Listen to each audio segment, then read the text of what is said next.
लग्न ठरलं thanks to Marathi matrimony. लग्न म्हणजे मराठी मॅट्रिमनी. विश्वासाची 26 वर्ष. लाखो सुखी दाम्पत्य. डाउनलोड करा मराठी मॅट्रिमनी.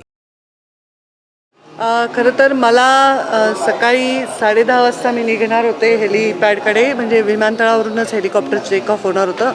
तो मला कळवण्यात आलं की जे हेलिकॉप्टर मी काल वापरत होते त्याच्यामध्ये काहीतरी बिघाड आहे. म्हणजे कालही असं वाटलं थोडं जुनं हेलिकॉप्टर होतं ते, आणि त्याच्यात काही बिघाड आहे. आता मी काय बिघाड आहे वगैरे टेक्निकल डिटेल्समध्ये गेले नाही. आणि मग त्यांनी मला सांगितलं की ते दुसरं हेलिकॉप्टर मला पाठवत आहेत.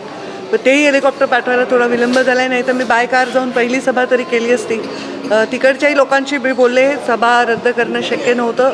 लोक वाट बघायला तयार आहेत. आणि खरंच आहे की आता ही कार्यकर्त्यांची निवडणूक आहे आणि त्यांच्या पाठीशी आम्ही उभं राहायला पाहिजे. त्यांच्या सभा घेऊन त्यांना ऊर्जा दिली पाहिजे, त्यांना ताकद दिली पाहिजे.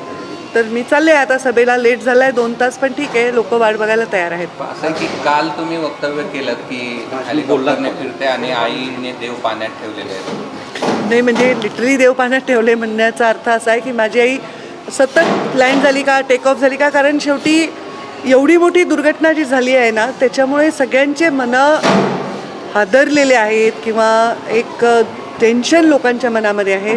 असंख्य कार्यकर्ते मेसेज करत होते, ताई विमान वापरू नका, ताई हेलिकॉप्टर वापरू नका. पण आता त्याला पर्याय नाही आहे. शेवटी आम्हाला जास्तीत जास्त ठिकाणी पोहोचायचं आहे, तर कोणी काही काळजी करायचं कारण नाही. मी हेलिकॉप्टरमध्ये बसायच्या आधीच त्यांनी क्लिअर केलं होतं की हेलिकॉप्टरमध्ये काय प्रॉब्लेम आहे आणि बदलावं लागेल. तर त्यामुळे काही काळजी करण्याचं तरी कारण नाही. आणि काम तर चालतच राहणार. चरेवेती आम्हाला काम करत राहावं लागणार. हो, दौरा रद्द नाही होणार. काही झालं तरी दौरा पिका. कदाचित शेवटच्या 2 सभा रद्द होतील, कारण अंतर खूप आहे. मी पोचू नाही शकणार बाय कार देखील. अशी एखादी मोठी घटना घडते त्यावेळेस हेलिकॉप्टर असेल किंवा विमान असेल, लँड करत असताना काळजी वाटते, भीती वाटते किंवा काही मनात काय असतं? आता काल मी त्यानंतर पहिल्यांदा आले. खरं सांगू का, जेव्हापासून अजितदादांचा अपघात झाला आहे, निधन झालं आहे, तेव्हापासून मी क्षणोक्षणी हाच विचार करते की त्या सर्वांवर जे विमानात होते त्या लोकांना त्यावेळी काय वाटत असेल, त्यांनी किती भयानक ती भीती किंवा यातना किंवा ते भय अनुभवलं असेल. माझा स्वभाव आहे तो जास्त त्या खोलात जाऊन विचार करत होते. फार आमच्या घरात सर्वजण आम्ही खूप व्यथित आहोत, लहानापासून मोठ्यापर्यंत. आणि मला वाटतं महाराष्ट्रात बऱ्याच लोकांच्या घरी हेच चित्र असेल. अत्यंत वाईट वाटलेलं आहे लोकांना. तर नवीन काही दिवस हे वाटणार आहे भय सगळ्यांना की अरे बापरे काय बिघाड, कारण जे माहीतच नाही ते माहीत झालं आहे की असंही होऊ शकतं. तर वाटणं साहजिक आहे, पण आता त्याला पर्याय नाही आहे. प्रत्येकाला आपलं काम आणि कर्तव्य करावं लागतं. लाडक्या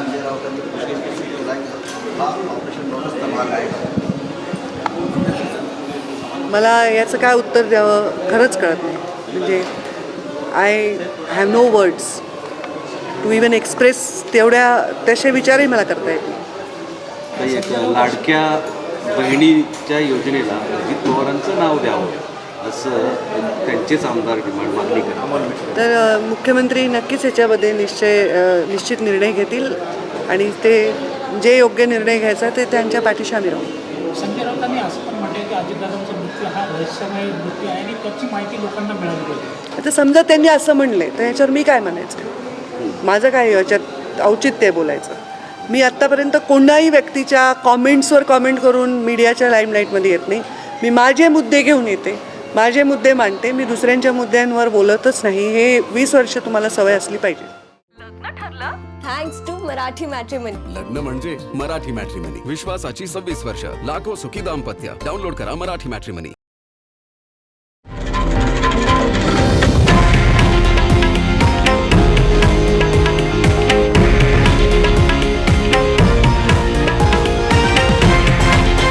हे आहे देशातील नंबर 1 न्यूज नेटवर्क आणि आपण पाहत आहात TV9 मराठी, एकमेव.